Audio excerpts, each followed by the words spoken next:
Hey Puneet. Oh, Hello, good morning, namaste. namaste. Good morning. Sat Sri Akal.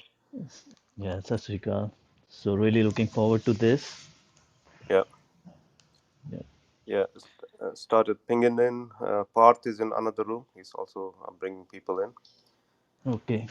Yeah. So PUBG is raising his hand. PUBG, this is not like a usual thing where we have everybody speak.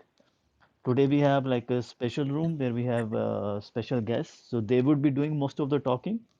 And in like the later part, we have this event for I would say at least 90 minutes. So I would say in the last like 10-15% or 10-15 minutes of the talk, then we would have like audience questions. But this one is not like a general discussion for everyone. Hi Terry, welcome. Good morning, Terry. So, oh, Aparna ji is here. Good morning, ma'am. How are Morning, how are you? you? Doing very well. Good morning, Aparna. It's Terry here Morning, Terry, how are you doing? I'm in faraway Quebec in the snowy mountains opposite, Ah, away from Ottawa, out in the woods. well, good to hear from you. And, your report was excellent. Your report is the reason we prepared our report. Yeah, and if I had had your man and woman power, I would have written a better one. You can, No, no, your report was wonderful. It's just that we sort of, my senior sort of, my sort of Hudson colleagues and all, we said, let's try and bring more people in so that it's not just a Hudson report. It's everybody who works on this area that we can possibly find who could join the report, because that gives it more power. yes, but that cruelly exposed the gaps in my own report. No, but sort of, I mean, it was great what you did. It was one person, and you did an amazing report. We tried to sort of follow you and do something so that there was something on a subject which needed attention, and unfortunately hasn't got that much of attention. Well, it's getting a little bit more now, thanks to Puneet is always busy, and we got him on the run. Aparna ji, That is actually, that's important. sorry to No. interrupt. There is something we can also help like both of you. So what I was really impressed by while reading your report was in this references, and you had gone into books written in Urdu by Pakistanis, because Of that's course. where all the Yeah. propaganda happens. So I Yeah. was very impressed with that. No, but With sort of, Khalistan, that's I mean, sort of, there's a lot all of us know which is out in the media, which is out in the public, but it's when you're able to bring in sort of go back in history and pull out from the 1940s, 50s, and 60s, when you can pull out from writings, when you can pull out from government documents or archives and things like that to demonstrate, then it's much easier, and it gives weightage to the report. right? And with this Khalistanis, they are actually writing a lot of this nonsense. Most of all, even like this Khalsa Aid. So in English, it's actually a very sanitized version. But in Yeah, of Punjabi course. and Gurmukhi, it's Of course. incredible how much hate it is. If Yeah. anybody basically like reads what they say in a Gurdwara in Punjabi or like these posters they present, there is a very strong case for hate speech against them, and like these people can be set right. But Yeah. they put like two different But narratives. that's One is in English for white yes. people, and one is for us. Yeah, but that happens everywhere, right? I mean, sort of, if you look at the media in many countries, what comes out, what is in English is very different from what is actually in the local language, because the presumption is that most people around the world don't know that language, can't read that language or understand it. So they'd only go by what is presented to them, or they get to know in English. So it's used. Right, even in Tenny's Quillette report, he basically exposed like in Punjabi where they're basically going out and giving money to this mass murderer like Khalsa Aid, which is apparently like a charity. And they basically had no answer. So they just like, of course, abused Terry or like, but they had no answer to like Terry's investigation. Yeah. And they deleted the tweets which cleverly did not tag me. The death threat by Ranveer Singh, for example, was simply quietly deleted after that Quillette article was published. And at the time he didn't tag me. So how do you issue a death threat against somebody if they don't know? What's the point? And of course, the point is for brownie points within the peer group, within the bubble. Of course, absolutely. And I don't know how much time we would have to go into it, but Dr. Pandey, I was reading you focus so much on geopolitics, also China. What's fascinating is, like how, like, what do you say, like Pakistan is so destabilized. Like right now, we don't know what's going to happen there. And also, like this Pannu, this clown guy, he was basically saying what happened in Crimea should be done here. Like Crimea should be an example, which is a very interesting thing given now what is happening.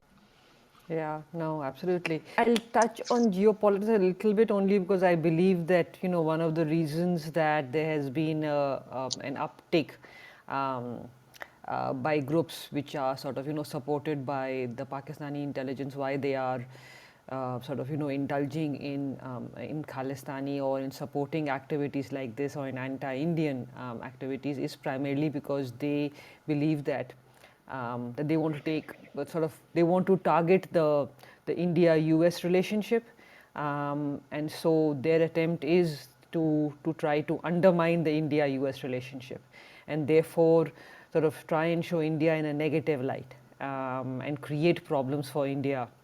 And that's why they're using the current opportunity when India is closer to the United States, when it's part of Quad, to sort of highlight such issues. And that's why it's even more important for US government and its entities to actually examine these groups and examine the links between them and Pakistan's deep state. Good morning, good afternoon, good evening, wherever you are.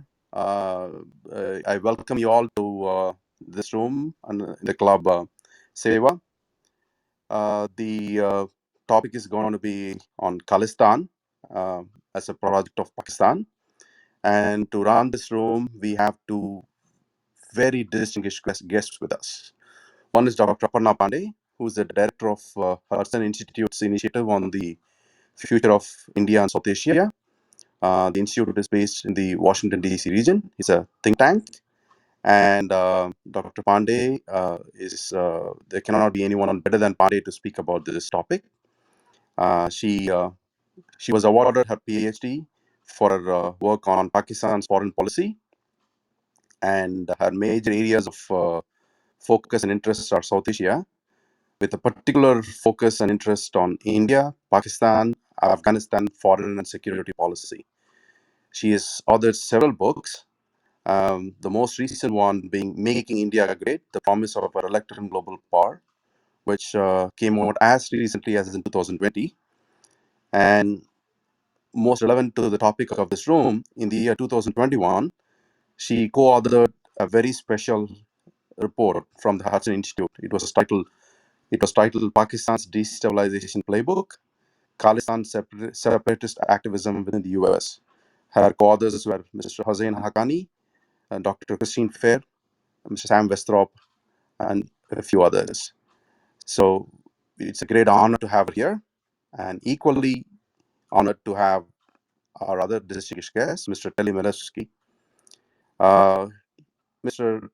Milewski was the face of the Canadian national broadcaster CBC for a very long time, until his recent retirement. And he's been particularly brave and shown his valor in hunting down the story of Khalistani terrorism as it has been originating in Canada. And he's well known for his coverage of the bombing of the Indian airliner Air India 182 in 1985, which many of us might be familiar with. It killed around 329 people. It was a mid-air incident, or 80 of whom were children under the age of 12, were going back to their families during summer break.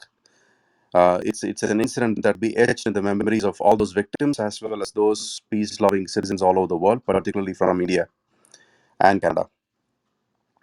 In 2007, he made the excellent CBC documentary Sikh Politics in Canada, and he authored the report Khalistan, a project of Pakistan for the MacDonald Laurier Institute. And more recently, he has authored the book A fantastic book, I may say. Blood for Blood, 50 Years of the Global Khalistan Project. So, with that, on that note, I would also like to introduce to you the main moderator for this event, Mr. Puneet Sahani. Mr. Puneet Sahani is the one who introduced us to this club. He's a loud, informed voice against Khalistani terrorism today at Proud Sikh, and he's a coordinator of SEVA. And without Mr. Puneet Sahani's help, this room would not have been possible. And the same goes to our other coordinator and moderator, Mr. San, and a few others. So on that note, I thank you all for being here. And I now pass the mic on to Mr. Puneet. Puneetji, it's up to you. Go ahead. Hello, namaste, good evening to everyone, wherever you are. Very happy to have both of us. So just a few things. We won't be like having people up on stage, at least for the part like while we are having this discussion. So the rough outline is we will go for about 90 minutes, and 70, 80 minutes would be like we will be Aparna, Dr. Pande, and Terry would be talking about their papers and the questions our team has for them.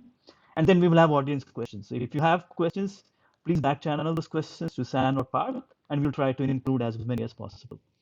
So we'll start with Dr. Pande. Dr. Pande, if you could please go about your report, a few minutes about themselves. We have a lot of questions as well, but maybe the stage is yours. Please share your report with our audience. Thank you, Puneet, Parth and San. Thanks for inviting me, and actually it's a pleasure to be on the same session and panel as Mr. Milewski. It is his report that was the inspiration for me and my colleagues to prepare our report. I'll just speak for about 4-5 minutes and then happy to answer any questions. Some in the United States consider the global war on terrorism to have ended with the withdrawal of American troops from Afghanistan. But for America's allies in Asia, especially India, terrorism remains front and center as a key concern. And if Washington really truly seeks Delhi's support in countering Chinese aggression, Delhi needs American appreciation and support for the multitude of terrorism-related threats that India faces. While American policymakers do speak of violence in Kashmir, they have largely ignored support for Khalistan, a separatist movement that instigated an extremely violent insurgency in Punjab for over a decade, starting from the late 1970s. Khalistani militants from among the vast Punjabi diaspora located in North America were responsible for many terrorism-related incidents, including the one that Parth mentioned earlier, the 1985 bombing of an Air India transport plane. And allowing such militants to organize unchecked again could lead to further tragedies. While the domestic roots of Khalistani militancy are subject to debate, it is accepted widely that the movement received support and still receives support from Pakistan's security establishment, especially inter-services intelligence. In order to investigate this support, its history, and what is currently happening, we actually at Hudson prepared a report. And we examined the activities of US-based Khalistan groups, their links to pro-Pakistan Kashmiri separatist groups, their ties to militant and terror groups inside India. Our report documents available evidence on support received by these US-based groups from entities and individuals linked to Pakistan. The reason we did this is that Pakistan's support for Islamist radicalism is well documented. It's well understood around the world. But Pakistan-backed terrorism in Punjab does not receive attention in policy circles. Now, during the Cold War, the United States was unwilling to embarrass its ally Pakistan. And it's only in the 1990s that the United States finally acknowledged Pakistan's support for Khalistani terrorists. But what our report shows, the Hudson Institute report, that Pakistan's support for insurgent movements inside India dates back to the 1950s. And it's part of a strategy to exploit India's religious, political, ethnic fault lines by supporting violent extremist separatist movements from across parts of India. A lot of it has to do with 1971 and the loss of East Pakistan. For Pakistan's military intelligence establishment, seeking revenge by quote-unquote bleeding India with 1,000 cuts is part of the strategy.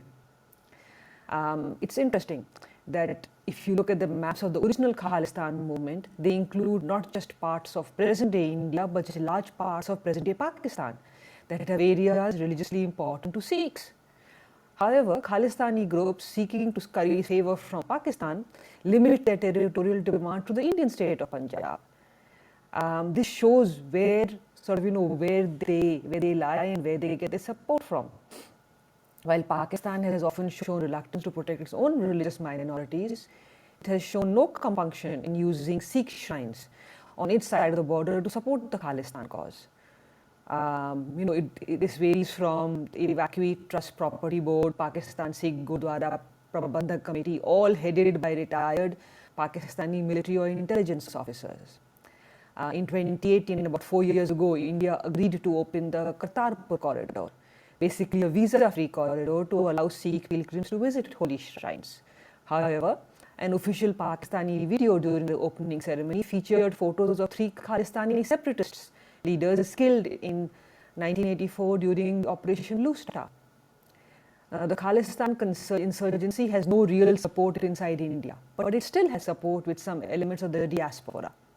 And the last few years have witnessed a rise in Khalistan-related anti-India activism within the US. Our research showed that a large number of Khalistani and Kashmiri activists operate in tandem over the last 4-5 years. Since 2017, they've organized joint protests, joint demonstrations, rallies, held speeches, every time any high-level Indian official comes to the United States. It's also no coincidence that this is happening at a time when India and US are deepening their strategic collaboration. Pakistan, a Chinese ally, has a vested interest in weakening India's relations with the United States. And therefore, one of the samples of this examples would be that a prominent active Khalistani separatist group actually published open letters in 2020 to leaders of Russia, China and Pakistan requesting support for the Khalistani cause. At the end of the day, anticipation is critical to national security planning. And so what the Hudson Institute report does is we call upon US law enforcement to ensure that ostensibly peaceful pro-Khalistani activism does not become the precursor of a new wave of violence inside India. And therefore we call upon the US government to undertake a number of actions, including things like include all groups responsible for terrorist attacks in India in the list of designated global terror groups. Designate as terrorists any individuals in India and that the Indian and US intelligence and law enforcement have established as being connected to designated terror entities. Apply terror financing laws and regulations to various groups that espouse Kashmiri and Khalistani separatism. Investigate US-based groups espousing Kashmiri and Khalistani separatism for possible violations of US laws related to foreign funding. And use legal means established specifically to combat terrorism, monitor Kashmiri and Khalistani separatist sympathizers and advocates. I will stop there and now hand it back to Puneet. Thank you. Thank you, ma'am. So I have a lot of questions and a lot of compliments for you. But Terry, would you have anything before I take the time? Do you have any comments for Dr. Pande's report or her presentation? Sorry, my microphone was off. I'll just make a couple of quick comments. I think that's a very comprehensive summary of the really quite an excellent report which the Hudson Institute used to expose cruelly the gaps in my own report. I'm still mad about it. Um, the um, the first thing that I think is worth remembering in this whole discussion is the primacy of lies. What I mean by that is that, as we're seeing now in Ukraine, um, the sort of wanton and unprovoked use of force uh, usually involves lies. And of course, that's also true in the case of the Khalistan movement. And I just wanted to mention a couple that I think will come up repeatedly in this discussion. The first being the lie that is still propagated widely that the Khalistanis speak for the Sikhs. They are the voice of the world's Sikhs. so that if you criticize Khalistanis or condemn Khalistani violence and terrorism, you are accused of being against Sikhs. You are anti-Sikh. If that's true, then most Sikhs apparently are anti-Sikh. And I think for Western listeners, I don't know how many there are today, but for Western listeners who live in the world where the loudest Sikh voices claim to be speaking for all Sikhs when they endorse the idea of an independent Khalistan, uh, that's what they hear. But what they're hearing is not true. And I've mentioned before, and I probably will again, the 0.32% of the vote that the only separatist party, Simranjit Singh Man's splinter group of the Shiromani Akali Dal, the Amritsar splinter group, that they got in the 2017 Punjab elections, which a total which greatly increased in the most recent Punjab election, in which they won 8 times as many votes, 2.5% of the votes. Of course, if you increase from a tiny fraction to a slightly less tiny fraction, you still have a tiny fraction and you still have no seats. But I think that goes some way to showing those who may have heard these claims that Khalistanis are the voice of the Sikhs, that may go to show that it just isn't so. That where most Sikhs live in Punjab, millions of them have no interest whatsoever in an independent Khalistan, and they proved it again and again and again.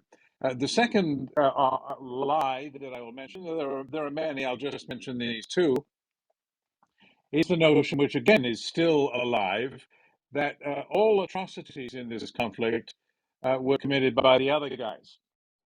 That it was the Indian state, the Indian police, the Indian army that committed all the atrocities. We didn't do any.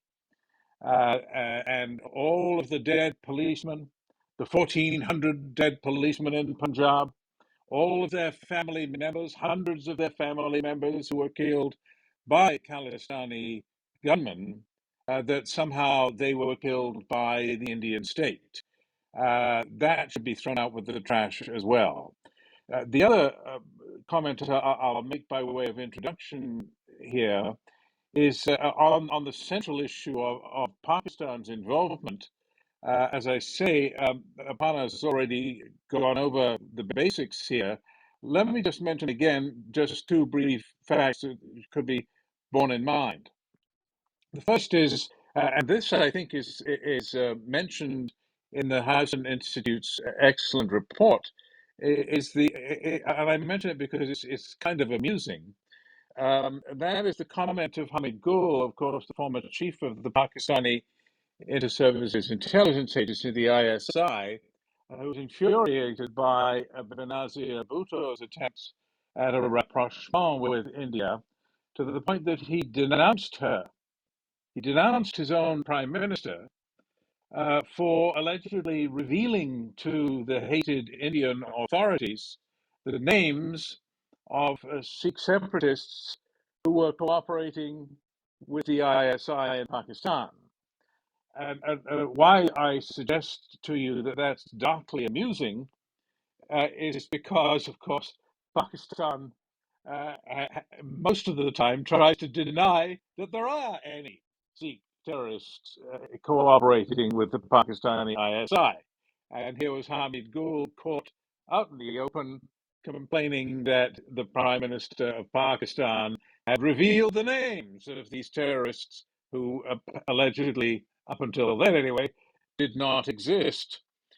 And then finally, I'll mention the compelling evidence presented by the death of the most notorious Sikh terrorist, certainly the most notorious in Canada, Talvinder Singh Parmar. Parmar, of course, was, as many of our listeners today will know, was clearly the mastermind, the architect of the Air India bombing. Actually, the Air India bombings, plural, they were meant to be two simultaneous explosions destroying two Indian planes on opposite sides of the globe at the same time. One of them went off early at the airport in Tokyo, at Narita Airport, and killed two baggage handlers, injured four others. And the other, of course, destroyed Flight 182, Air India 182, off the coast of Ireland. That was June 23rd of 1985. And the death of Parmar um, gives the lie to these stories that, oh well, he was tortured, he was forced to confess, it was a false confession, he was a hero, he's a martyr, he's a model for Sikh youth. This is heard loudly and often today, and all of it is flat out lies. Parmar was shown conclusively again and again and again in the Canadian judicial proceedings to be the author of this massacre, in which a total of 331 people died. And he is nevertheless worshipped as a hero with life-size portraits plastered on the outside of an important Gurdwara in British Columbia. He is honored as a martyr. And his death just happens to have occurred in October of 1992. We're coming up on 30 years now since this happened. He was with two Pakistani agents when he died.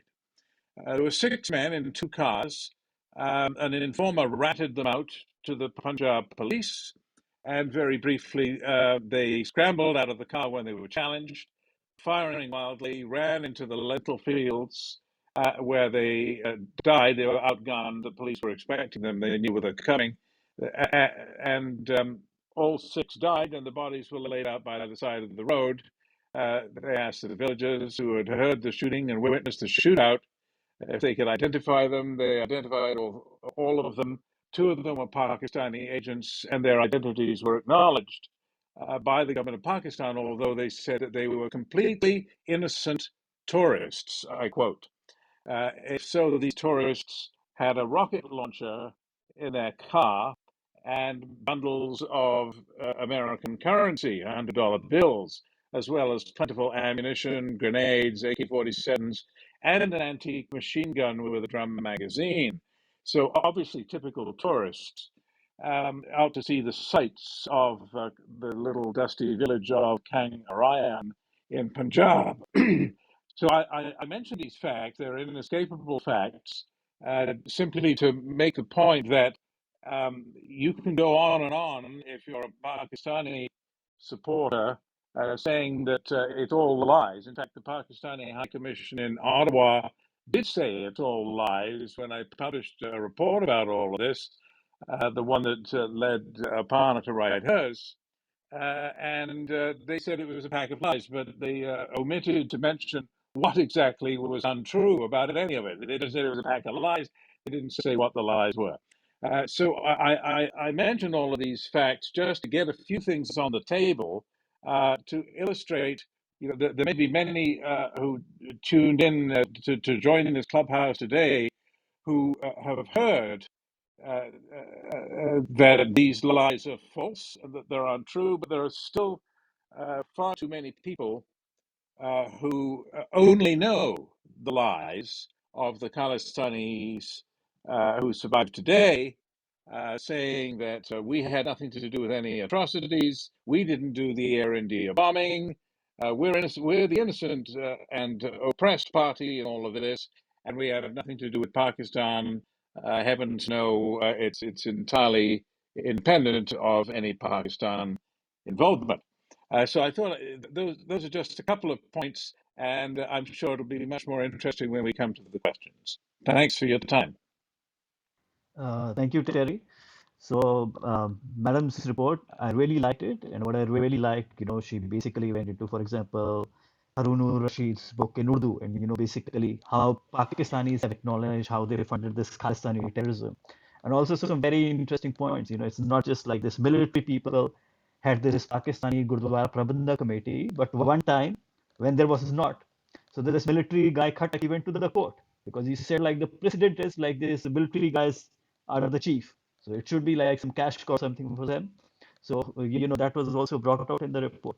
So, ma'am, maybe like you summarize what I would really liked, and what your report really brought out really beautifully was how, for example, this Kashmiri group, for example, this FI group, how they have infiltrated the congressmen, and they basically spread at the same time. And what was this other guy's name who was in all these Khalistani groups and accusing Indians of all genocide and what they're doing.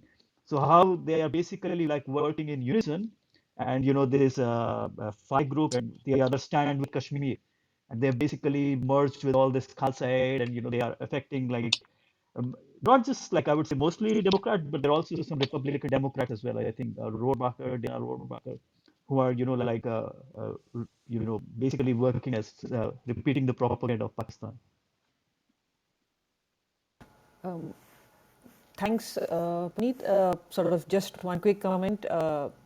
Mr. Milewski, I agree with all the points you made, and all of them are valid. And I really wish people actually kept some of your points about, the falsehoods in mind, because those are very prevalent. But you've sort of, in a short period of time, you actually slayed all those falsehoods. Puneet, yes. So thanks. The attempt was to show that it is not just some random individuals or just one organization or two or something which happened in the 1990s but has now died down, but to show that one, these groups still exist.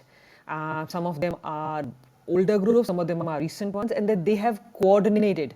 Now, there is no reason, ostensibly, if you are sort of a, let's say, the United States allows you to be, to espouse any cause in the world. You can espouse freedom for any country. You can, sort of talk about and craft a country and espouse the cause, as long as you do it democratically and you don't get funding from, from intelligence services of other countries.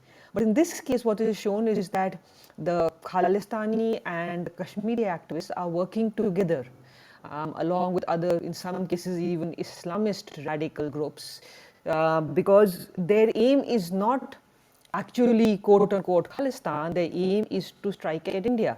So any way that they can do it, whether it is sort of, so I'm sure all of you have watched videos in which you will see these Khalistani activists saying, sort of saying either Allahu Akbar or chanting, Pakistan, Zindabad and all. And that makes no sense if you were really truly, quote unquote, a Khalistani activist. It only makes sense if your aim is to target India, and basically your aim is to target India in a way that the Pakistani deep states wants you to. So you organize truck rallies, you sort of, you organize demonstrations and protests at whenever India's independence or Republic Day movement, whenever the Prime Minister or top representatives come. You sort of, you target India, you hold hearings, you hold, webinars and events with the Embassy of Pakistan or with its consulates. So all of these show that sort of, show the link to Pakistan, and your support from Pakistan, sort of, which is almost impossible to hide. Yeah, and Dr. Pande, I would also like what was really interesting was, I didn't know about this, that this LTT, which was this Tamil terrorist organization in Sri Lanka, they also, went about this referendum route, and SFJ is also trying. And they always talk about Punjabis, but I think I really hope whichever journalists or, like writes report, they should ask this Khalistanis. This problem, this violence started in 78 when they killed these Nirankaris. So the Nirankaris are also Punjabis. Do they have a right to vote or not? Like, do they have a right to their religion or not? These people have been, if you look at all these terrorists, so for example, Terry mentioned policemen were killed. One of this guy whose name is Sukhdev Babbar. So he basically gave interviews to everyone, to Sheikh Gupta from India, from Terry Glavin in Canada. And they proudly said, yes, it's a duty to murder, and this guy has murdered 30 Nirankaris, and this guy has murdered so many Nirankaris. And these people talk about democratic rights and something, and his picture is basically in all gurudwaras. So, and again when they talk about Khalistan, just to say, like this Indian Punjab that we have, that was basically British Punjab. Maharaja Ranjit Singh in Punjab was basically Punjab of Pakistan. It's like maybe 10% is in India, like this Amritsar thing. So that is, if you want to do a Khalsa Raj, that's in Pakistan. Now again, if you look at it, even in Amritsar, the city where the Golden Temple is, more Hindus live in that city than in Sikhs. So again, they go about this foolish thing which has basically no basis. And I would just say, like this whole thing of Khalistan and this Sikh violence, it basically started with killing, sectarian killings of people you thought they were heretics, who had done you nothing wrong. And that killings went on for like almost a decade. And the other side never actually killed because they were like, they had no recourse to violence. So Nirankaris basically, they have left Punjab, they're living in south of India, so you only see their temples. Or they practice their faith like Ahmadis, like in secret. And nobody talks about it.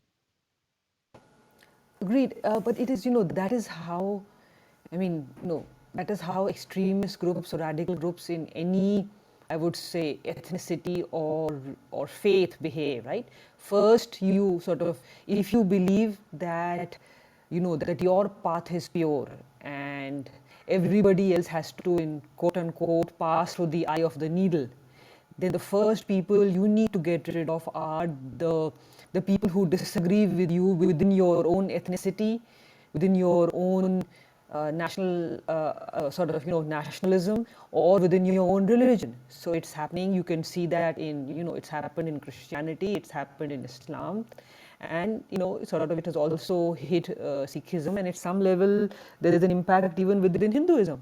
So all faiths, there is a problem. The more you try to make it exclusive, the more you try to say that my way is the only way, you first try to eliminate those within your own religion, ethnicity, and then you go and then you try to tell the world that this is what it stands for. So it is unfortunate, and yes, what you're saying is true. Any people who didn't agree with a certain view were the ones who were first killed and eliminated. Just as sort of the Khalistani sentiment isn't dominant within India, nor is it dominant within the large Sikh diaspora around the world. But there are attempts to show that, as Terry said earlier, that there are attempts to falsely show that every Sikh supports or is sympathetic towards the Khalistani cause, which is wrong. They are not. But sort of, they are either, there are attempts to show that, and those who don't agree are then targeted directly, indirectly, and that too is problematic. Could I add one point just to mention that uh, the founding father, if you will, for many Khalistanis of their movement, Bin Wali, uh, obviously the most famous figure in the movement, he was a religious fanatic. It's often forgotten since he's been elevated to the status of the Saint of Khalistan. It's often forgotten that when he got his start, he was not a Khalistani. He was not a politician. He was a religious fanatic and a Puritan. He lectured on how Hindus were terrible. He lectured against the Nirankaris. He lectured about the importance of doing without tobacco and alcohol. He was a religious fanatic and Puritan. And if you asked him about Khalistan, and he said, "Well, sure, that'd be nice," but he didn't make that his subject. And one of the things I wrote about uh, previously is his encounter with Ujjwal Assange, who, as you know, was a very prominent politician of Sikh origin in Canada, rose to be a federal cabinet minister, and was always a fierce critic of the Khalistanis, including when it was too dangerous and he was nearly beaten to death as a result. Assange actually traveled, I guess this would have been 1983 or 84, to Amritsar to show his sons around, and they asked, "Why are the guns in the temple?"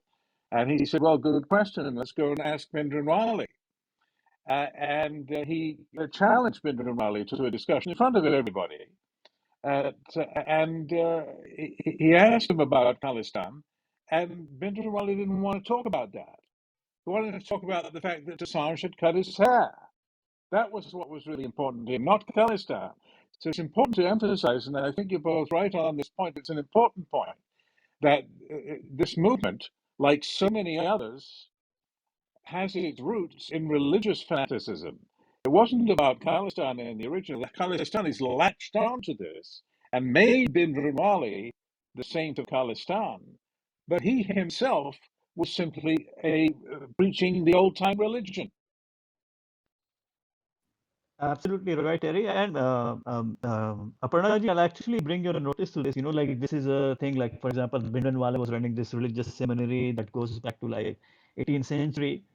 So I was reading your colleague's paper, Dr. Christine Fair's paper. She had written on another thing, like on like two sieges, comparing Blue Star to Black Thunder, and in that she posts like this by Harjot Oberoi.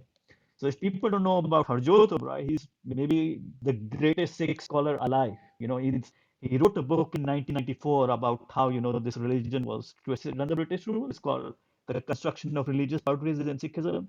It's the most. It's been like I don't know, like 27 years, but nothing of comparative like shock has come, and he has faced so much pressure.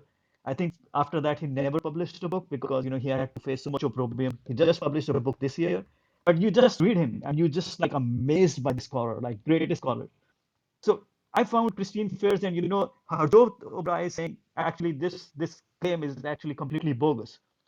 But where does that claim, where he says that he doesn't say it in any research paper because he's so afraid. He says it in like this Marty and Appleby. They're very famous people who, compile from Chicago. So with great difficulty, I find, like this Marty and Appleby, like fundamentalism.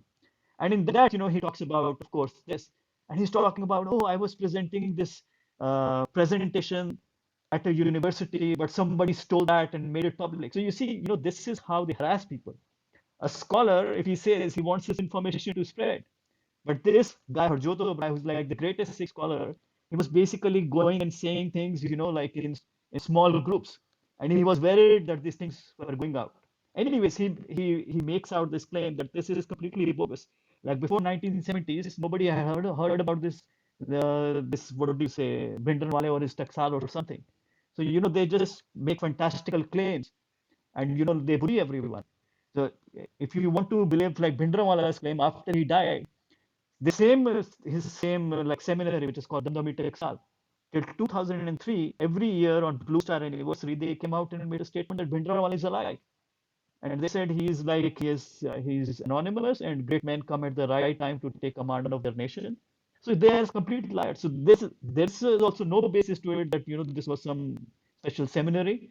And thanks to your colleague Dr. Christine Fair, I basically was able to trace it out, and I had like a good scholar who basically demolished this entire thing. Wonderful. I mean, Chris, Dr. Fair works on these issues. She goes into depth. One of the reasons that our sort of, our report was so sort of deep and research laden was because of what Dr. Fair has done. And this is an area she has worked on for years. So I'm glad that one of her reports helped clarify issues. And I'm sure she would be a wonderful speaker if you would like to call her sometime on this and other related issues, Puneet. Yes, ma'am. And like again, going back to your report, there's so much I want to discuss about it. There's also you make a very interesting claim. This Chavla, this guy, who is basically this Pakistani guy. And actually, there's a video of him when he was bad, and he's complaining to Pakistanis, and he said, "मेरी तो कुत्ते बराबर भी इज्जत नहीं रखी." You did. So he's basically, I don't want to use the word, but by his own words, he's kind of like the lapdog of this Pakistani agencies, and he's saying, inshallah, India would be destroyed or whatever, Khalistan would be made. I want to make a very interesting observation that a Sikh guy who had gone to Pakistan and he made it to me. These things don't come in statistics, but it's very revealing. So he says, like if you look at the Sikh minority, they're an educated minority, right? So they are doctors or something like that. So wherever you look at Sikh Indian immigrants in general, they live in niche neighborhoods or this like that. And he said, what I found was really shocking was, these people are successful, but they are living in, abysmal conditions inside the Gurdwara. Like if you have a practice, if you can run, you will live in like a proper house. Why would you live like, in a hospice like a Gurdwara? And he said, okay, fine, India is bad. You are saying all this Khalistan Zindabad, whatever, Pakistan Zindabad. But tell me, like, why don't you go and live in like a normal neighborhood? Why are you living with your families inside gurdwaras? And then it came out of their mouth. It's like, no, no, no, no, no. We cannot live inside a Muslim mohalla because they know their daughters will be abducted or something like that. So you see, it's not just like the poor sevadars. It's even the educated doctors who are like, who have to take refuge in the gurdwaras in Pakistan. But that I agree, Puneet. But that is actually for any, if you're not a Sunni Punjabi, and I'm sure Terry will agree with me on this. If you're not a Sunni Punjabi and maybe a Sunni Punjabi male, you have a problem in Pakistan. You are under threat. Almost sort of, if you are Shia, you are threatened. If you're Ahmadi, you're not recognized as Muslim, and because you believe you are Muslim, you cannot therefore participate in elections or politics because your faith doesn't let you agree or accept that you're not a Muslim, but the Pakistani state doesn't recognize you as a Muslim. If you're a Hindu or a Christian or a Sikh, you have problems in Pakistan. It's sort of depending on where you are, you may be lynched, you may be attacked, your daughters may be abducted. And so, sort of any non-Muslim minority, and especially and within Muslims, even if you are Shias or Ahmadis, you really have no protection. Sort of not just regular attacks, but Pakistan's blasphemy laws target minorities primarily. They target Ahmadis, sometimes Shias, but they try to target primarily Christians and then Hindus. So I can understand why they are living inside compounds, whether it would be a Gurdwara compound or it would be, sort of in the case of Hindus and Sikhs, you can't even live inside the church or the temple. But Pakistan's religious minorities and actually even Pakistan's ethnic minorities are under threat in that country. And of course, they know it to the point that let's not forget that the Sikh population of Pakistan has declined precipitously, and has been declining ever since partition in '47, to the point that where there were once over pre-partition Punjab, couple of million. Now there are fewer than 10,000 probably in Pakistan. In fact, I don't know the number because we don't really have an accurate number because a lot of Sikhs don't want to be identified. They want to be anonymous. They want to hide.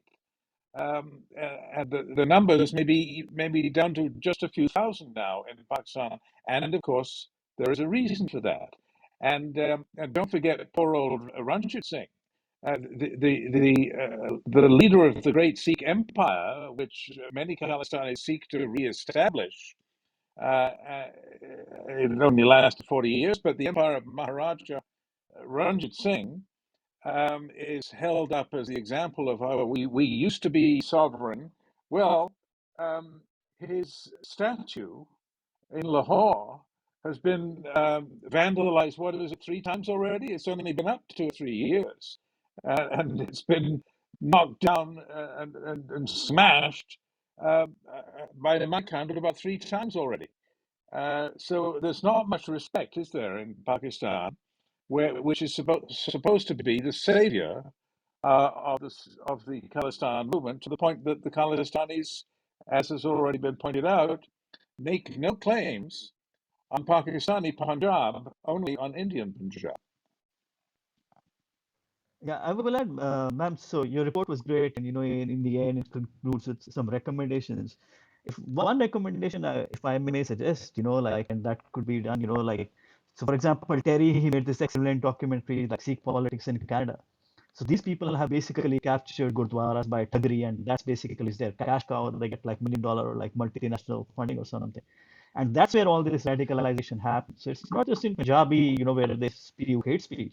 To take one example, they have this picture of this guy Jinda, right? So he was the guy who murdered the Indian Army chief. Now that's in basically almost 100% of Khalistani Gurdwaras and 90% of general Gurdwaras, because Khalistanis have captured 90% of Gurdwaras in this.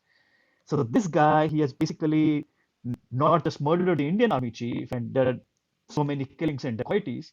Actually, in 1987, these guys published like a social reform movement, which was basically a Taliban movement, and they succeeded. That everybody should wear this Taliban uniform, nobody should sing Jan Gan Man, and which is the national anthem, and you can't speak Hindi, and etc. etc. But anyways, he published a poster, and I have a translation of that poster translated by the head of political science department of Guru Nanak Dev University, and in that, and it is signed by Jinda, the same guy who has killed basically, what do you say, this is Indian Army chief.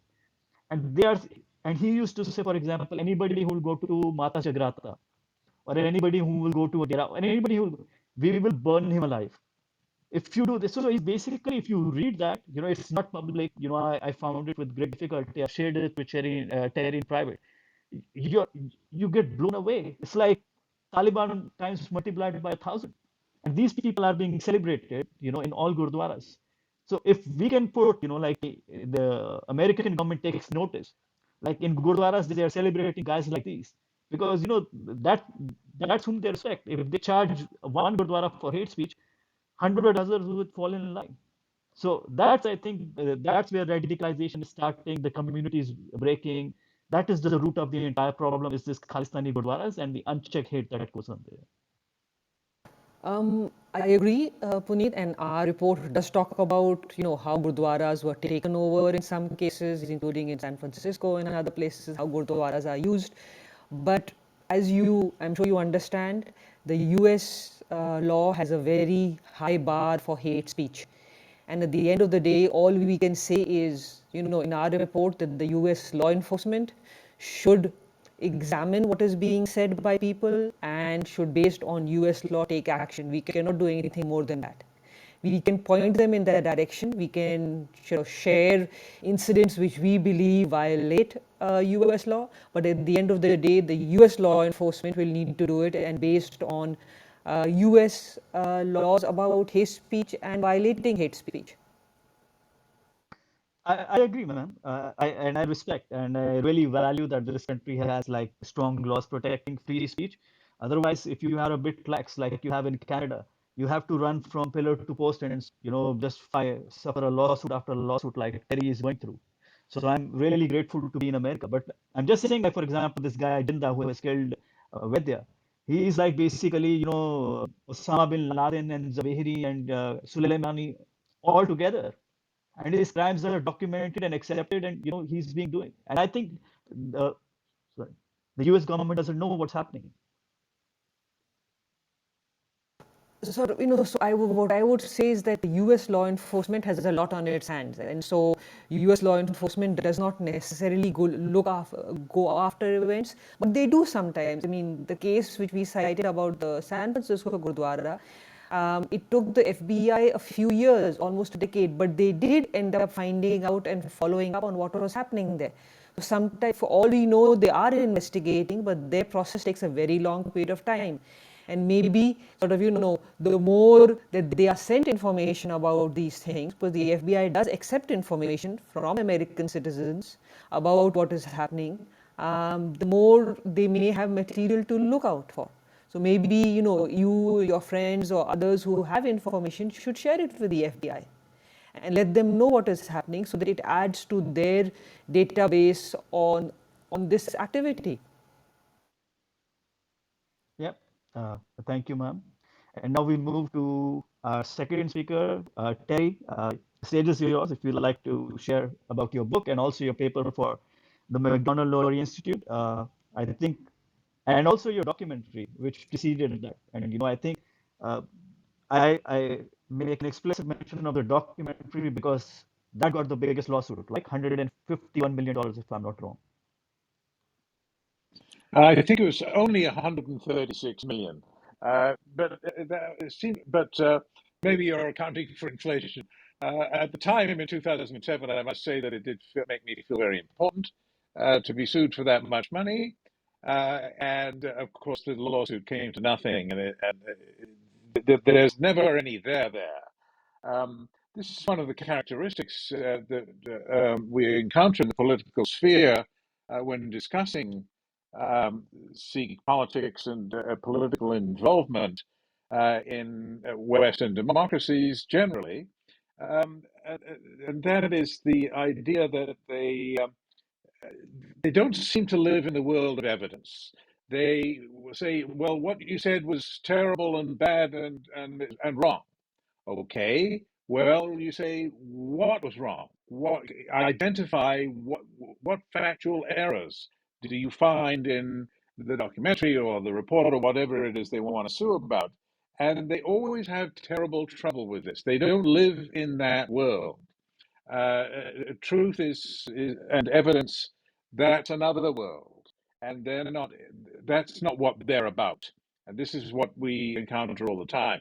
But to broaden the discussion just a little bit, the problem that we have in Canada specifically, I'll just say a couple of words about this, is that um, most people don't understand, or everything we're talking about today is a rather specialized field.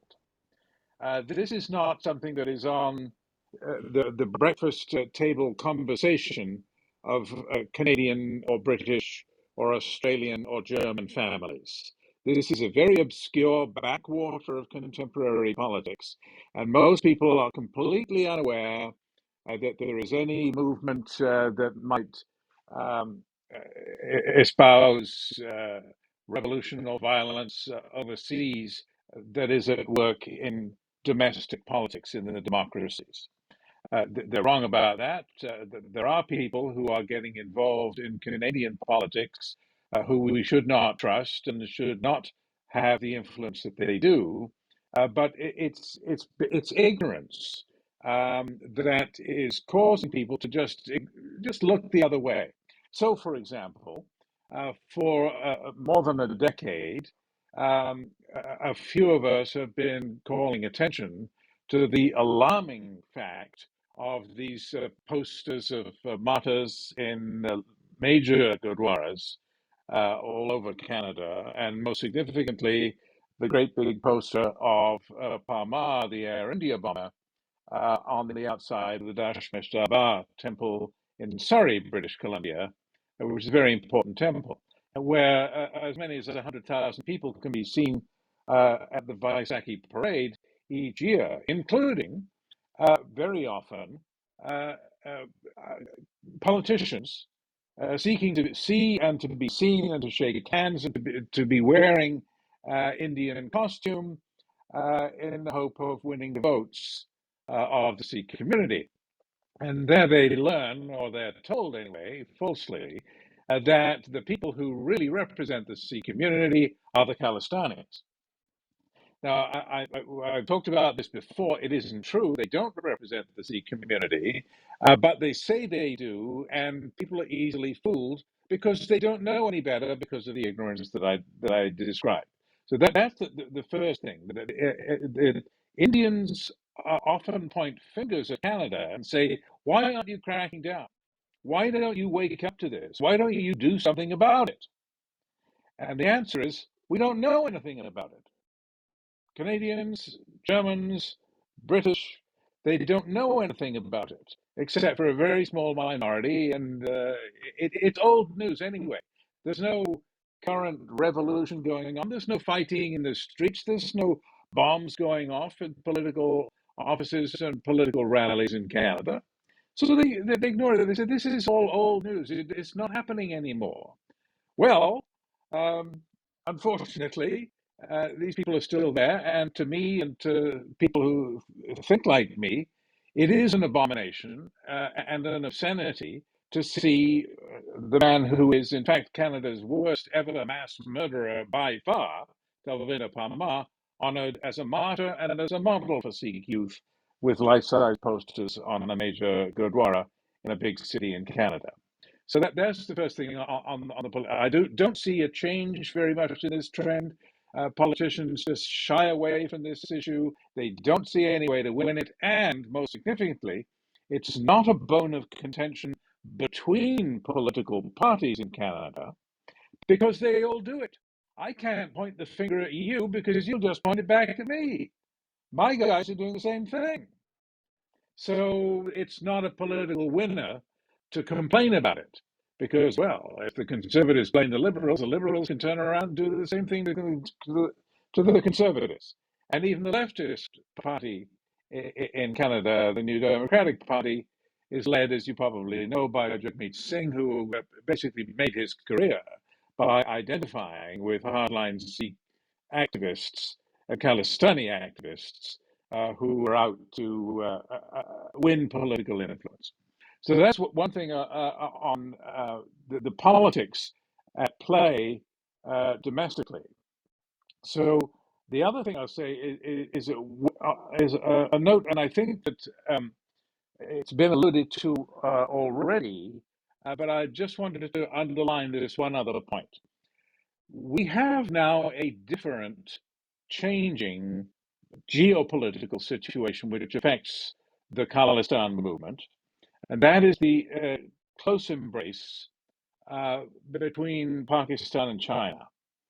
I mention this as being significant because as Pakistan gradually becomes a wholly owned subsidiary of China and is ever more closely in China's orbit and tied to China's trading system through the Belt and Road Initiative, through the tens of billions of dollars that are being invested by China, supposedly in loans, but I don't see Pakistan paying much of them back. Um, this is becoming an important issue for Indian politicians, of course, and Indian strategists, because they can see where this leads.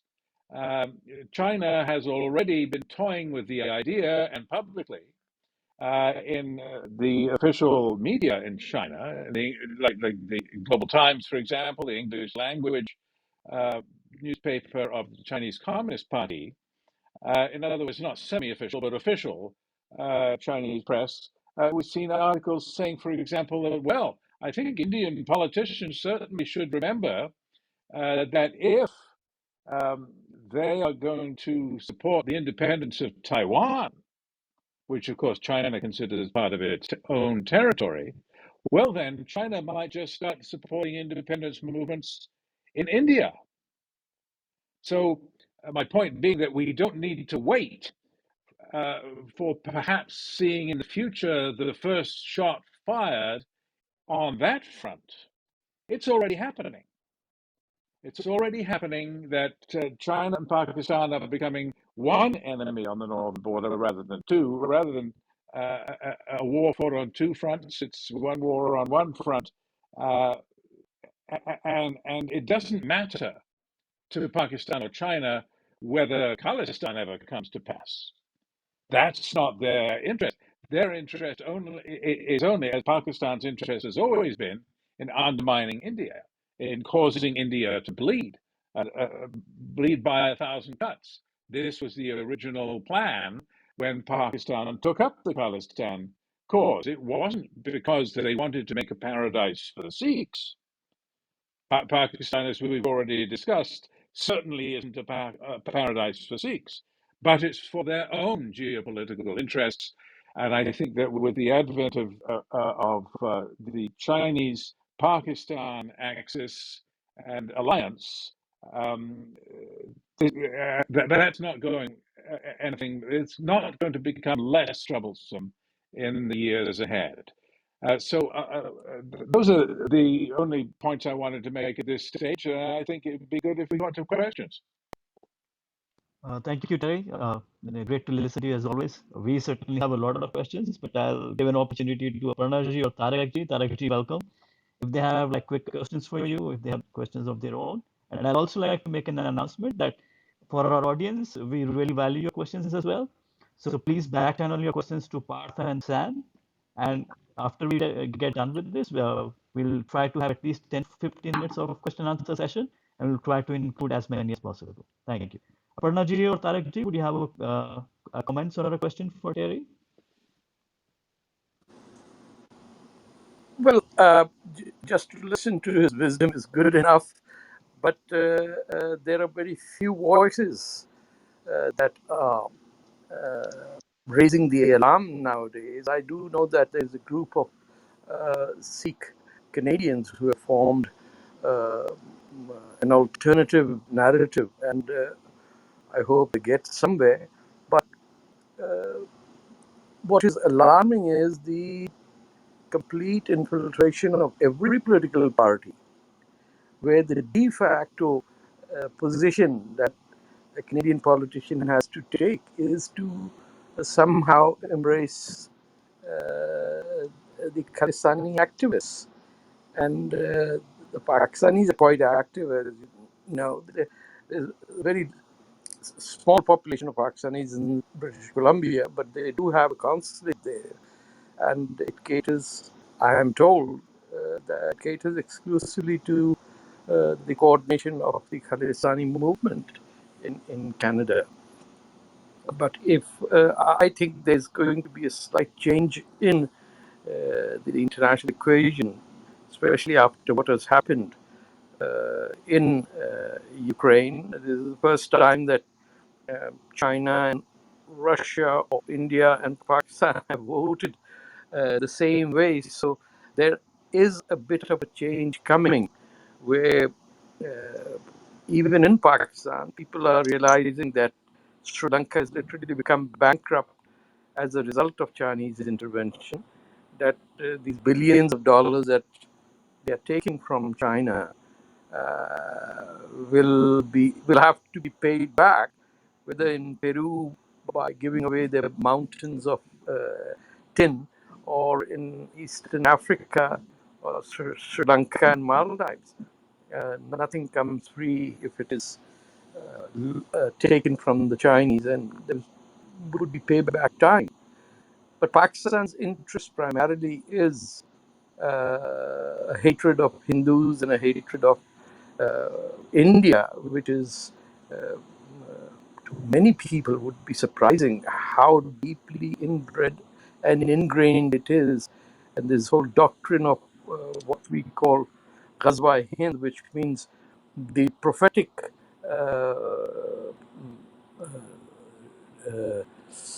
prediction of the ultimate fall and destruction of all Hindus and eradication of Hindustan.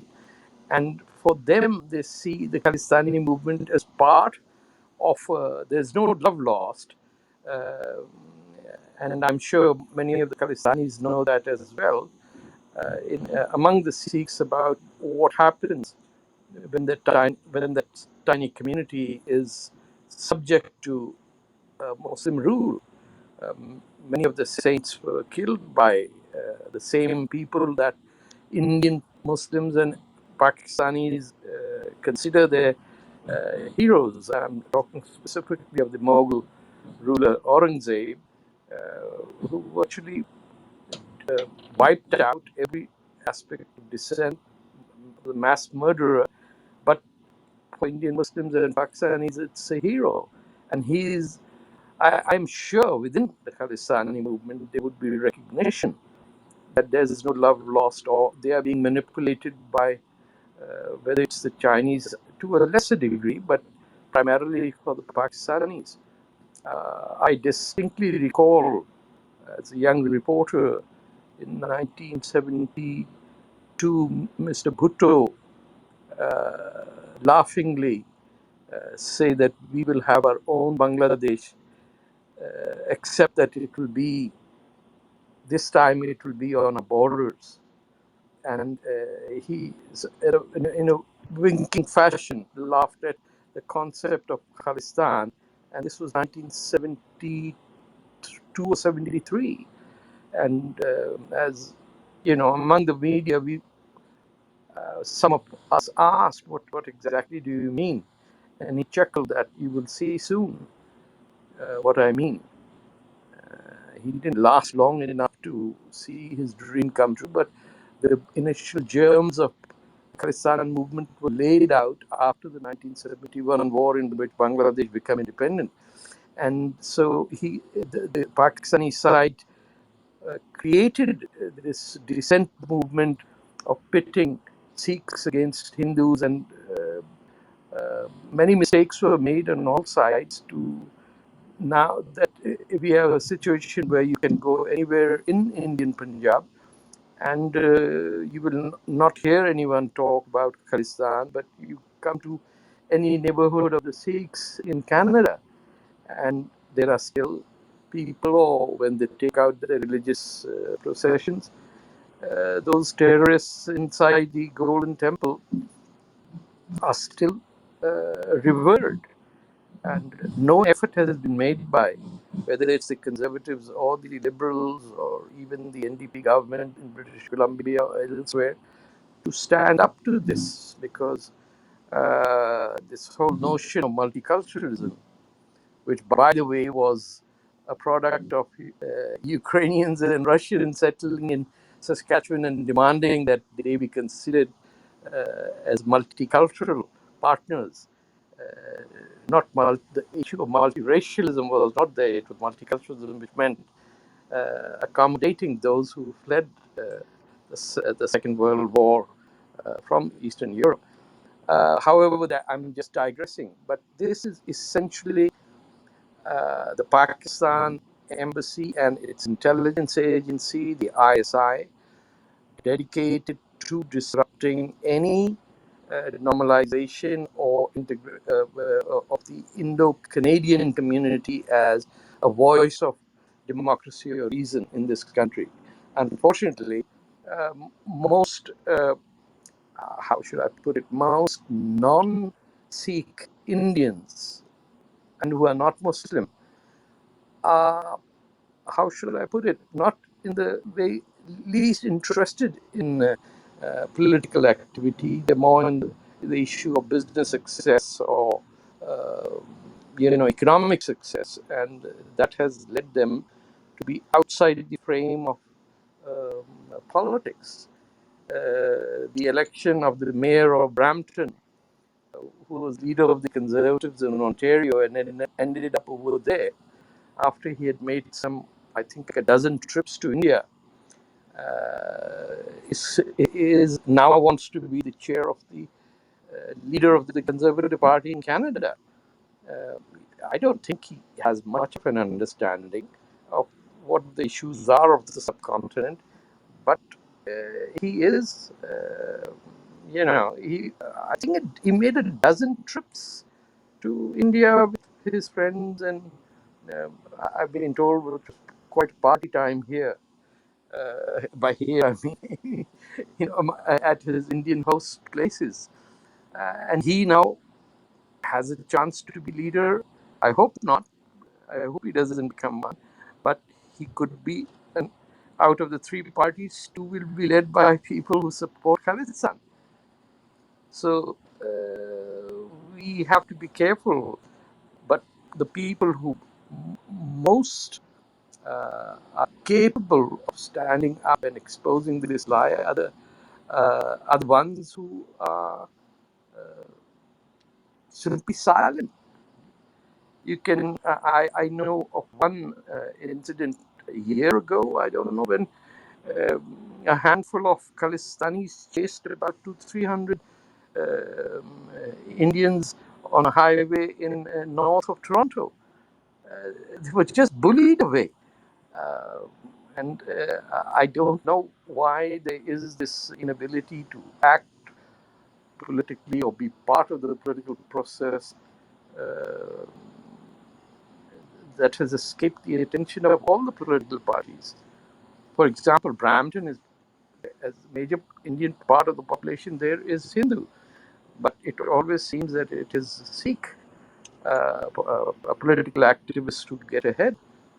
When Jagmeet Singh, I belong to the NDP, and he was trying to get a seat away from Brampton, he had to go all the way to Surrey to get elected because the power base was not like some other left-wing leaders.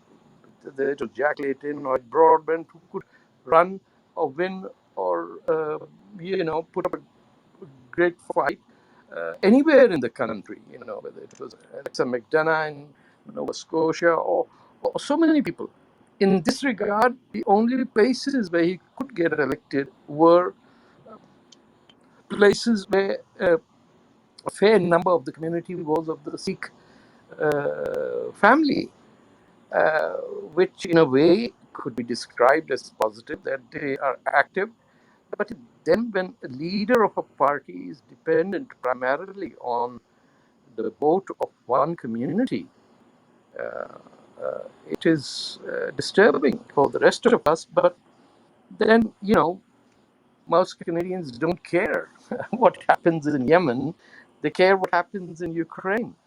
And that tells us a lot about uh, who we think we are and what we think as a threat to us. Uh, so I don't have much more to say. This is my Tarek, can I make a comment on your mention of Ukraine and see what you think about it? It's yes, just most people probably haven't heard this unless they have no lives and they follow this acutely, and it's a little bit of news perhaps to most of the people who are listening to us today that Sikhs for Justice, which as you know is campaigning for a referendum on Sikh independence, it's the yes, leading, most active Khalistani group on the international scene today, and certainly in Canada, recently announced, I think this was March the 7th of this year, in a Facebook video by its leader, Guru Patwan Singh Panun, that Sikhs for Justice will now recruit an 11,000 strong Sikh regiment to help Ukraine and then to go on to liberate Punjab by force of arms, I mean. And really. How did I miss? yeah, I know. I knew you'd be interested. Any ambiguity about whether they mean force is resolved. I think there's an accompanying text in the Facebook posting, which I'll refer you to in a moment, which calls this secret regiment, quote, I'm quoting now, a direct challenge to India's defense forces, unquote. We're talking about a military action by a non-existent, imaginary, but to be recruited 11,000 strong Sikh regiment. And Panun in his video uh, calls upon Sikh soldiers in the Indian army to desert and to join the Sikh regiment. You're all invited to join the Sikh regiment and go and fight for Ukraine. And then while you're at it, come and liberate Punjab by force of arms. It'd be interesting to hear any comments on that. It's in a Facebook video posted by Panun on one of many Khalistani Facebook pages. There's an ever-changing kaleidoscope of them. It's the largest page currently in operation. It's called Referendum 2020. There's a Facebook group. And that's where most recently Panun has been posting his videos. He poses against Khalistan flag and makes his orations. Previously, as you know, he has appealed directly to President Xi Jinping of China, saying we support you in your fight with India on the northern border. He has written to Imran Khan, the Prime Minister of Pakistan, saying we support you in your fight against India. And I assure you that he says, Panun, that all Khalistanis will join up and fight alongside Pakistan if India ever attacks. So he's pledged his loyalty to the defense of China and Pakistan. Now, ever opportunistic, he's pledging to come to the aid of Ukraine. So he certainly is in favor of what's popular. I just thought you'd be interested to know that. Oh my! And this is available on Facebook. Yeah, March the 7th on Marks. this Facebook group called Referendum 2020. I have it on my screen now.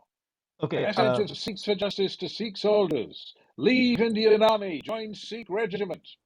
okay. I'm sorry to interrupt. Oh my! Sorry, Tarekji. Gee, Aparna ji, your question, and I wanted to ask. You only promised us 90 minutes. Can we have, because we have a lot of questions based on the paper and that we would like to do. And so, Aparna ji, please ask your questions. And I have a request. Can this 20 minutes be extended a bit more? Actually, I don't have any questions, but I can give 10 minutes more only because I have another, I have a personal engagement. I thought it was 90, so I have a personal engagement at noon my time. So I can extend it to 11, like 10 more minutes, but beyond that, unfortunately, I will have to hop off this app. Okay, okay. So now we will just focus on some questions with Aparna and Terry, and then we will continue a bit longer. So Aparna ji, one thing that I really like your report and Terry's report, but something that is not captured by statistics, and I think that's very, very interesting. So for example, if you read every report, they talk about, and we actually have a gentleman, whose family actually had to flee. So there was a huge exodus of Hindus from Punjab, but you don't find any numbers anywhere. But I basically, try to do my own research. So if you look from 1981 to 1991, the population of Hindus in Punjab falls by 2.5%. And if the population of Punjab is around 20 million, so that is about half a million or 5 lakhs Hindus had to leave. And now, again, that is like an understatement because so many Sikhs basically immigrated out of Punjab during that period, claiming asylum in all this West in Canada and UK because of this Khalistan movement. So Hindu population should have actually risen because Hindus could not claim asylum.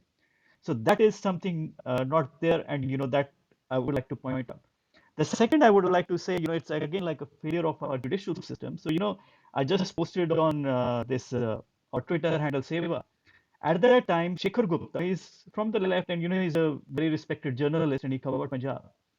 And he basically says himself, these basically terrorists have killed all the witnesses, they have killed the judges, they have killed the public prosecutors, they have killed the judges, everyone. And they're saying now they say, we don't get a completely free trial. It's somebody like, killing his parents and then saying, give me clemency because I'm an orphan. And, he basically brings out that there is no rule of law. If you look through militancy, when they say about these atrocities happen, during the period of militancy, the judges have sent dozens of policemen on, life imprisonment, 10-year imprisonment. And these policemen would be beaten badly in the prisons. And, if you look at actually what evidence they have seen, you would laugh. They would not go to trial in any, especially Canada, but not in US, not in UK, because, and when you read their judgments, all the judges are saying, no, no, a lot of atrocities has happened, so we have to send a message. So, they sent this policeman to, who basically fought and saved Punjab to prison. But I just want to bring out a fact that you would not find anywhere, but I think it's very revealing. In this entire, almost a decade of this menace, where at least 25,000 Punjabis were killed, not one judge had the courage to initiate one PIL or one suo moto case against the atrocities done by the Muslims. Not one. And again, I think that should also find in the report because that's very revealing because they have created this more propaganda here, and and that's how they recruit people to their cause. Your comments are good and well taken, but I don't see a question there, so I have nothing to add to it. And Parnaji, I'll put another question that was doing me, so you brought out very well how this Khalistan Pakistan nexus is basically doing it. And another thing, what we found out is, and we actually have a recording, so they are actually working according to a plan. What they have done is, so they basically, and I think I sent the recording to Tarek ji and Terry also listen to it. They want to label this thing a genocide because they say, if we get the status of a genocide, then, nobody can question the Jews. So nobody can question the Khalistani atrocities. So they're working according to this plan. And the plan has been so successful. So if you go 10 years back, even the Khalistanis, Pannoon are saying 3,000 Sikhs were killed in Delhi in the end in the pogrom after Mrs. Gandhi died. Now, if you see in this 26 January, there has been resolution passed in New Jersey that a genocide happened of the Sikhs and 30,000 Sikhs were killed. So they have multiplied that figure by 10 times. And if you go back, they started with Canada and US. In the beginning, they said, oh, the pogrom happened and a lot of Hindus tried to save. And, this moving from that in a matter of just a few years, they have made it a case that there was a full-on genocide. No Hindus tried to protect, and 30,000 people have been killed. So they are winning the propaganda war. And again, what Terry said, they're twisting the facts, and history is being recreated. So we suffer the same tragedy again. That is very revealing, and maybe you can really help us, because I don't know what we can do. No, I agree that facts are being twisted, but as Terry laid out very well, there are certain falsehoods which are believed, and I think the best thing to do, would be to ensure that more pieces come out. Sort of the way that Terry laid out at the start of his comments. What are the various falsehoods? And he only mentioned 2 or 3, but there are many more. So if falsehoods like that could be put together in a single op-ed or piece and actually tweeted and shared, that is the best way. You counter propaganda by putting facts forward, and putting facts forward in short, sort of short and crisp ways to put it forth. It isn't something necessarily that a big report like what we have done can do. It can be better done through social media and through videos, and basically through short little clips of the kind that Terry made earlier today. So those, I think, would be most effective. We need to counter facts, sort of counter propaganda through facts. And Terry laid it out very well at the start of his remarks. Yeah, they all have to be contradicted No, publicly Terry, every we time. have done, we Yeah. have contradicted the fact, and I think that's why you wrote the report. We have like challenged. But when they get their falsehoods sanctified by, like the Senate of New Jersey, then I wonder, what we can do. Like in future case, they were like, okay, this guy is saying something on Twitter. This is just an article, but this is the fact because this is what the New Jersey Senate is saying it. So they are, because of their political muscle and they are organized so well, they are institutionalizing their falsehoods. No, but sort of, for example, when Terry writes it, Terry is both somebody who has covered the issue and written a book, so it's not the same. So when he writes about it and when he tweets about it, it's not the same as just a random person tweeting. So I would say that I believe it's not a question of a random person tweeting. It's a question of tweets and videos which cite experts, and sort of letters and books sent to politicians that will make a difference. May I just add a suggestion here, please? हाँ जी जी जरूर Unless and until you have an organizational base, unless it says, say, for example, Indo-Americans of the US, or whatever you may call it, Punjabis in America, or something like that, you will not be able to convey beyond one person or another person's point of view. It has to be organizational, and there isn't. I mean, uh, sometimes when I talk to people about the Ghadar movement in California, they they've never heard of it. People have no clue as to what Sacramento used to be in the last century, or who were these people tied up with British Columbia that were involved in the 1857. That narrative is absent completely. So unless and until you have an organizational base, you cannot develop this into a Senate hearing, or some get one member of parliament or congresswoman to take up the case. That is absent, and I've seen that in my interaction with friends in the States. Uh, th- there is no activity going on an organizational base. I've seen the Hindu American Society and others organize events. They usually end up as fancy dinners at people's homes. There is very low emphasis on political activity. I usually ask people, how do you vote? Are you a Democrat or a Republican? And I get stares at me. Why should I be any of those? People would have pictures of both Republicans and Democrats in their home. It just has to be some politician. We have to take the second step and try to first organize as Indo-Americans, or however you want to push, and this race to become CEOs with no benefit or no, um, uh, impact on the community has to be stopped. I mean, just take the Pakistanis as your model, and you'll see. Tarekji, sorry, like I really love you. I'm sorry to interrupt you again. Gigi. Before this, Aparna ji has to leave, so we Okay, promised. No, we promised our audience that we will at least get a couple of their questions to them. okay. So Sanji or Parth or maybe Dr. Saab, if we Yes, I can have just have two questions for to Aparna ji, and please have them short so we can include them, and then we will continue and we will hear from Tarek ji and Terry ji and. I have a question from back channel. So, see, what is the role of media? I'm sorry, what is the media academia in North America? For example, I found out a couple of names. One US-based anthropologist, Ether Gia. She was, even though she voices her concerns about Kashmir, she is also involved with the Khalistani movement. In fact, she has been thought to be associated with the one Mr. Binder, Bhajan Binder. That's the name I found online. And then there's another person, Huma Dar, lecturer at UC Berkeley.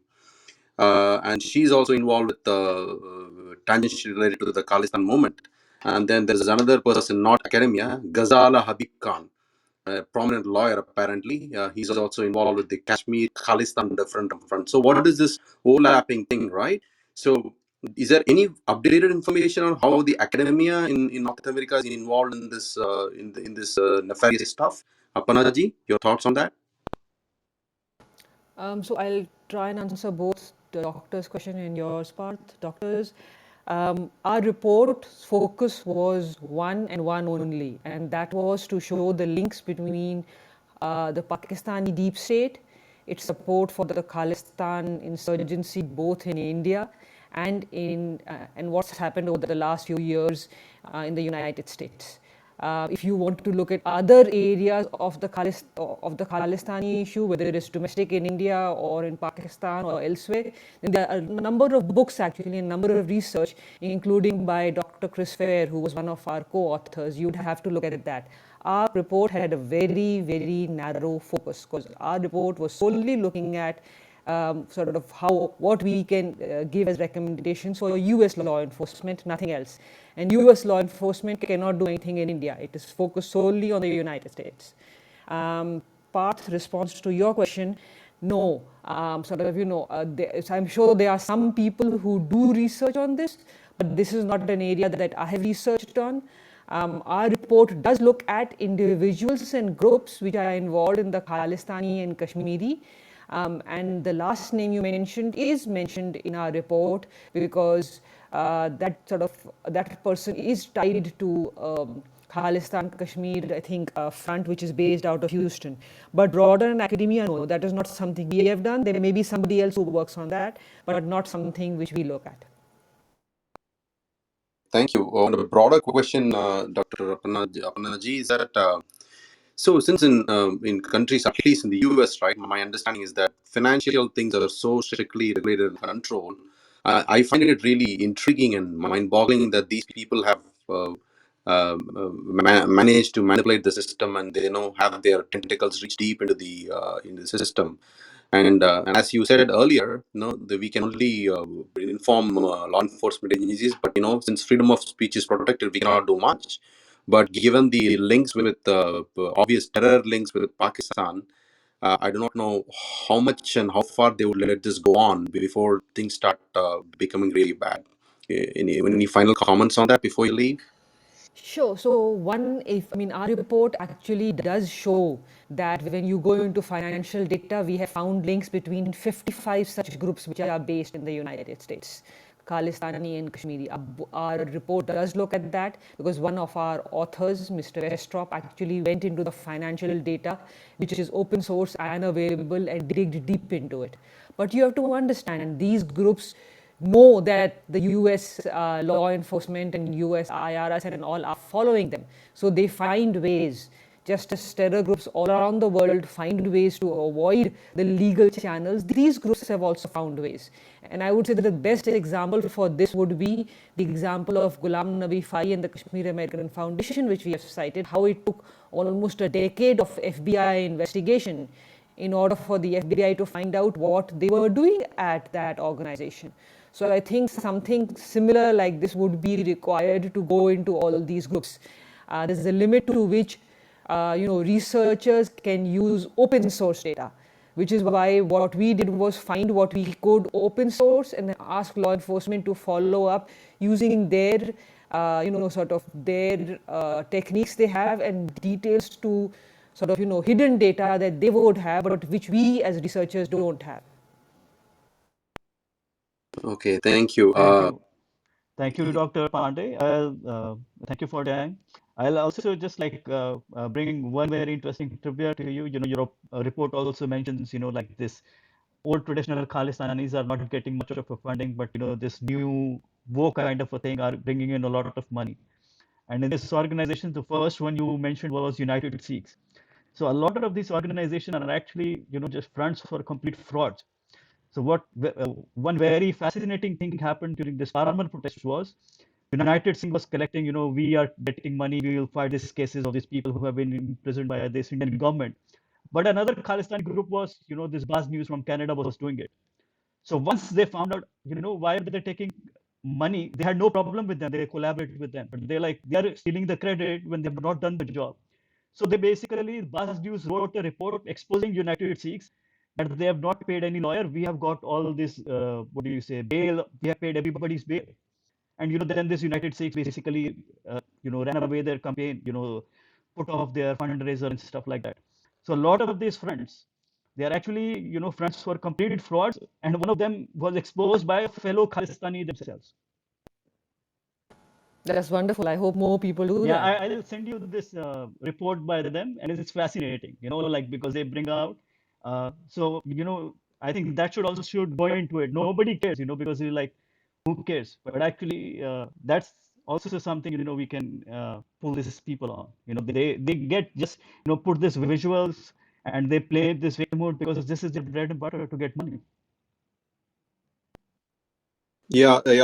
Thank you, Dr. Aparna-ji, and also for everybody else for having answered the questions. Dr. Aparna, I presume this is right about the time you would like to make your final statement, and then I thought you said 10 minutes, right? So we are right about the time limit. Go ahead, Dr. Aparna. Thank you so much. I'd like to thank Puneet, Parth, and San for inviting me, and it's a pleasure to be on the panel with Terry Milewski because his report is one of the reasons we wrote ours, and pleasure to be on the panel with Mr. Fatah as well. Thank you for the questions, and it was a pleasure to be here. But I'm really sorry I do need to leave. But thank you very much for giving me the opportunity, and hope the conversation continues and is engaging and fruitful. Dr. Pande, this would not have been possible without you having responded to my communication. And we really appreciate you wholeheartedly and sincerely. And we wish you the best. And we hope to see you again in more such rooms. And again, thank you again very much for gracing us on this occasion and enlightening us with your knowledge. Thank you very much.